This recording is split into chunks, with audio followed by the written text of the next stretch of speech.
The second place Jesus shed his blood for us was when they plucked out his beard. And we can read about this in the continuation in Luke 22, verses 54 through 65, where Jesus willingly allowed them to pull out his beard. It says in Isaiah chapter 50, verse 6, that Jesus turned his cheek and he offered his cheek for us. In other words, Jesus allowed them, he willingly allowed them to pull out his beard for us. Now, when they pulled out his beard, it wasn't just a little light pulling. They literally pulled out chunks of his flesh. They ripped off his face. Now, this is a sign of shame. And when Jesus allowed them to pull out his beard, he literally took upon himself our shame so that we could be free from all shame.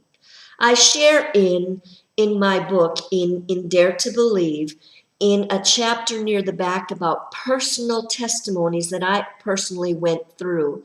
And I share about how a time that I was going through a very difficult time, and I was new to healing, but I was learning. But Jesus, as I cried out to the Father, I cried out to the Father, and I said, Daddy, help me.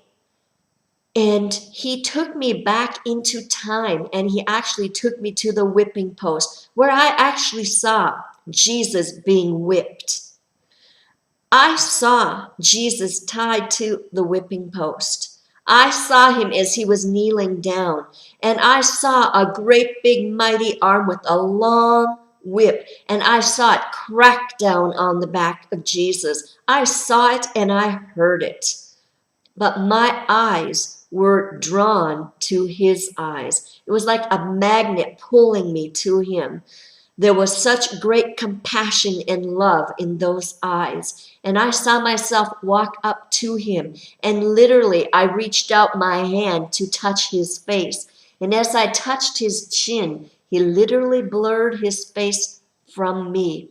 And he spoke to me audibly and he said, Becky, you could not stand to see my face at this point in time. Now, why couldn't I stand to see his face at this point in time? Because he had already had his beard plucked out. He had already taken upon himself my shame and your shame.